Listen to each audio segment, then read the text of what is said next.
Now the next window function we are going to discuss is n-tile. N-tile divides the rows within the partition into n groups. It is called n-tile because n stands for number and tile is number of tiles. So suppose if I want to divide the data within the stores into two tiles or two groups, I can use n-tile. So for example, there are 3 customers in store A and 4 customers in store B. If I want to divide these 3 customers into 2 groups, the first 2 customers will get group value of 1 and the next customer will get group value of 2. If we have 4 customers as in store B, the first 2 customers will get group value of 1 and the next 2 customers will get a group value of 2. The syntax is also very similar. Instead of rank or row number, you have to write n-tile, and within the bracket, you have to write the number of tiles you want in your partitions. So if I wanted 3 tiles, my result will be 1, 2, 3. So 3 customers will get equally divided into 3 tiles or 3 groups. In case of store B, the first 2 customers will get a value of 1 and third and fourth customer will be getting a value of 2 and 3. So this function will try to divide the number of rows in each partition into the number of tiles you have mentioned in the formula. So what is the use case of this? So suppose in our rank and row number video, you have seen that the number of customers from California are much larger than the number of customers from Alabama. So suppose if I wanted to take top 20% of customer from each state, how can I do that? To select 20%, you can divide the number of customers in each state into 5 parts. So if you divide 100 by 5, so each part will contain a 20% of population. So to select 20%, I can use n-tile 5 and then select only the tile value 1 customers. And similar to row number and rank functions, here also you can use order by. So let's select top 20% of customers from each state. So let's go back to our pgadmin. So you can see that there are around 9 customers in Alabama and there are much more customers in California. So we want 20% of customer from each state. So we should get these 2 values from Alabama and lot more people from California because there are much more people in California. So I will use the same table.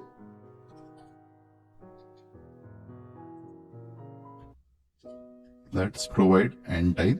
Since we want 20% of customer, we will be dividing our data into 5 groups.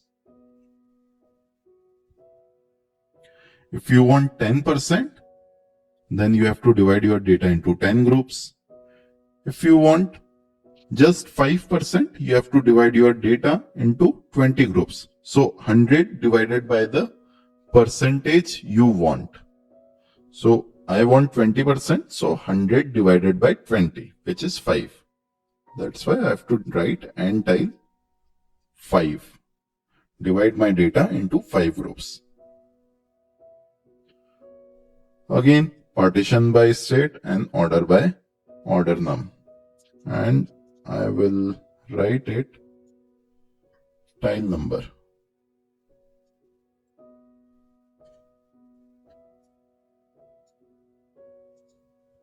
if I run this, you can see that the first two customers are getting tile number as 1, the next two getting tile number as 2, then next two 3, then next two 4, and then a single customer with group number 5.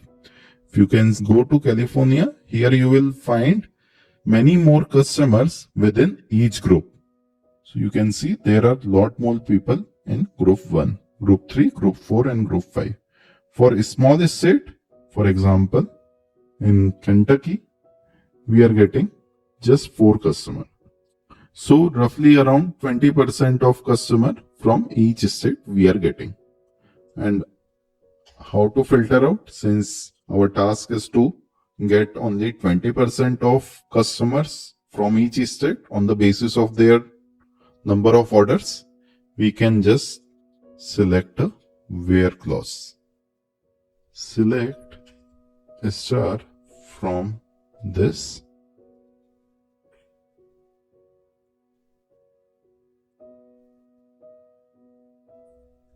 where tile n is equal to 1.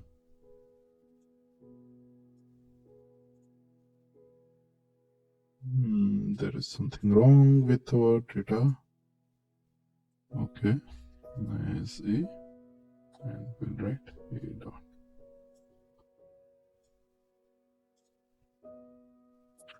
You can see that now we are getting top 20% of customer from each set. Now for bottom 20%, you can just select the last tile of our data. So these are the people with least number of orders in each state. So you can easily use n-tile function when you want to segregate your data on the basis of percentages. For ranks, you can use any of the 3 rank function. For percentages, you have to use n-tile function. Now there are 2 more functions that are similar to row number. The first one is rank. So I will tell you the difference from this example. So just like in row number, here we have 3 columns: customer, store and order. In fact, we have the same data. Now if I apply rank instead of row number, it will again create partition, sort my data and provide row number or rank in a new column. So just like row number, here also I will get 1, 2, 3 for store A with order 632. But for store B, I will get 1, 2, 2, 4. So if there is a tie, I am providing this row numbers on the basis of number of orders. So if there is a tie on orders, rank will provide the same rank to all the tied values. So in row number, we saw that it provided row number of 2 to C3 and row number of 3 to C6 because C3 was appearing first in our table. So that's why it provided 2 to C3 and 3 to C6. Even though the number of orders for both of these customers were same. But in rank, we will get the same number of ranking to both the customers. One more important point is, after ranking this customer, so C3 and C6 are both getting row number or rank as 2. After this, it will directly jump to 4. So to the 4th or the last customer, it will give a rank of 4. It will not give 3, it will give 4. Because there are 2 customers on rank 2, that's why it is giving 4 to the next customer. If there are 3 customers on rank 2, then to the next customer, it will provide 5. So when you are using rank, it will skip some ranks in between.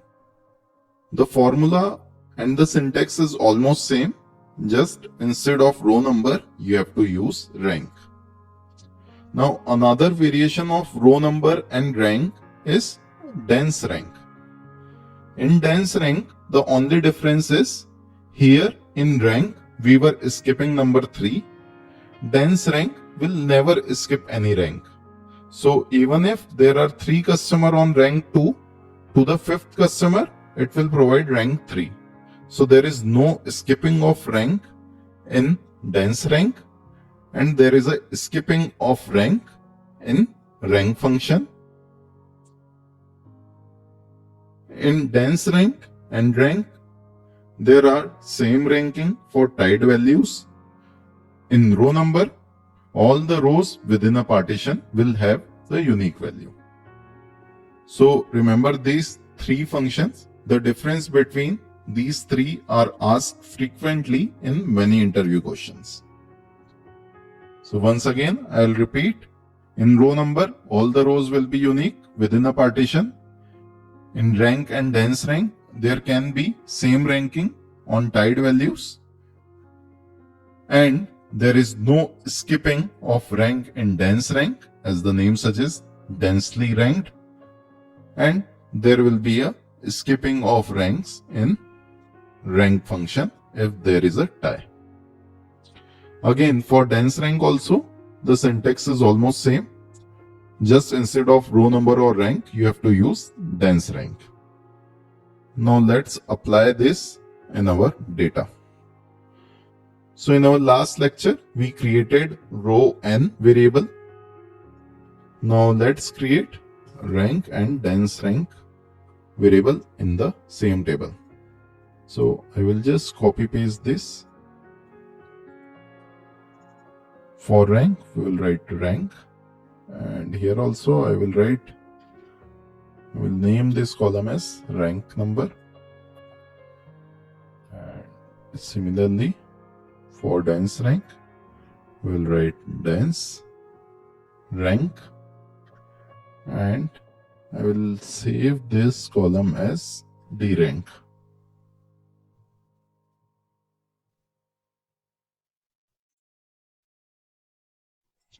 Now let's run this. There is an additional comma. We'll remove it and then run it again. So you can see that if there is no tie, we are getting the same values. But here in this row, we have a tie. So for customer ID 705 and 615, both have number of orders as 8 in state of Alabama. So in case of row number, we are getting 1, 2, 3. In case of rank, I am getting 1, 2, 2. And in case of dense rank also, I am getting 1, 2, 2. But for the next customer, we are getting 1, 2, 3, 4 in the row number. We are getting 1, 2, 2, 4 in rank n, because we are skipping rank number 3. But in the dense rank, we are getting 1, 2, 2, 3. So we are not skipping any rank in dense rank. You can also look at this for customers from California. So you can see that there are multiple customers with number of orders as 12. So there are 4 customers with number of orders as 12 in California. For these customers, we are getting 3, 3, 3, 3 in rank and then 7. But in dense rank, we are getting 2, 2, 2, 2 and then 3. We are getting 2 here instead of 3 because there are 2 people in rank 1. So we are skipping number 2, 4, 5, 6 and so on. So this is the difference between row number, rank and dense rank. Now the next function we have is lag or lead function. Now lag or lead function will give you the value of previous rows in case of lag function or the next rows in the lead function. For example, we have these three columns: customer, date, and revenue. If I use lag of 1 in my revenue column, it will give me the value of previous row of revenue column. For example, the lag of revenue 1 in second row will give me the value of revenue in the first row, that is 100. So I am getting this 100 over here if I am calculating the lag of 1 on revenue. Similarly, for the third row, the lag of 1 is 200. So I am getting 200 over here. Similarly, for this row, the lag value with interval 1 is 300. So I am getting 300. For this row, the lag of 1 is 300. So I am getting 300 over here. So with lag, you can have the previous values of any column. Similarly, with lead, you can have the next values of particular column. And again, as you can see, if the lag value is not available, such as in this first row, the lag value is not available since there is nothing above this 100. In such cases, you will get a null value. If you look at the syntax, in lag, you have to give two parameters. First one is the column for which you want the lag value, and second is the interval of the lag. For example, if you write 1, it will just pick the above value. If you write 2, it will pick the value that is 2 intervals above. If you write 3, it will pick the value that is 3 intervals above. And similarly, you can use partition by and order by. Partition by to group your data, and order by to order your data and to specify on which order you want to get the lags or leads. Now let's go back to our pgadmin and calculate lag. So suppose if in this data I want to calculate the lag values on customer orders. So for each order, I want to calculate what was the order value of the previous order from that particular customer. So suppose if one customer is ordering multiple times, I want to add a column which will specify what was the order value of the previous order that customer has placed. So let's see how to do that. We'll write select. Now we want customer ID. We want order date.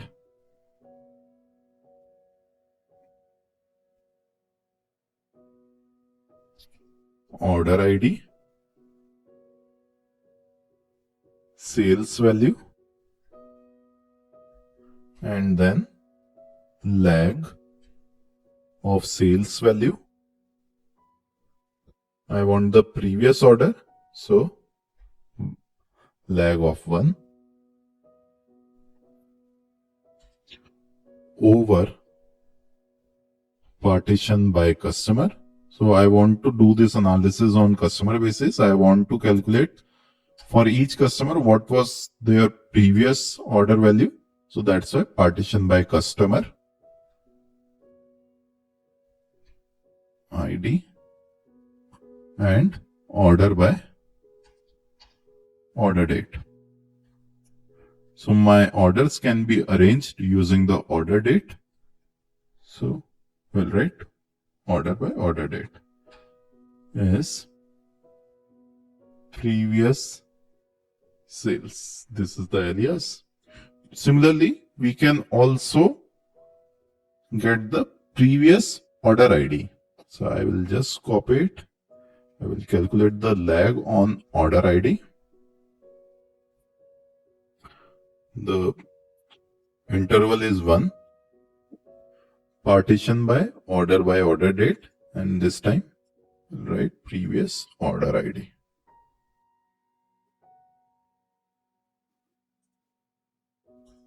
From order roll-up state. Let's run this. You can see for customer ID, this 10315, there are 5 orders. These 5. These orders are arranged by order date, since we have mentioned order by order date in window function. We have the sales value of each order and we have the lag value stored as previous sales and previous order ID. So for the first row, there is no previous order ID, order sales or order ID. So we are getting null. For the second order, the previous sales amount was 726. The previous order ID was this 128055, 128055. So we are getting the lag values over here. If we jump to the next customer, for the next customer, the first value is null. Since there are no previous order for this particular customer, so these 2 columns are null. And from the next column, we are getting the data of previous order, which is sales 16.52 and order ID, which is this. You can also use different intervals. So if you want to calculate the lag of 2, you can also do that. In that case, your first 2 rows will be null, and in the third row, you will get the information of your first row. So that's how you can use lag or lead. Let me show you lead as well.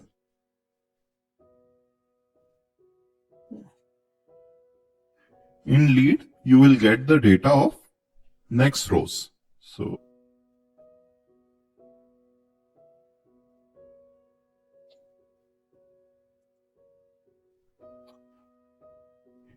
here you can see, if you are using lead, you will get null for the last row of any particular customer, and in the other rows, you will get the information of next rows. For example, in first row, see the next sales is 29.5, so you are getting 29.5 here. The next order ID is 138100, so you are getting 138100 here. So that's how you can use lag and lead functions. Lag functions are very important if you are working with time series data, and lags are usually used for forecasting as well.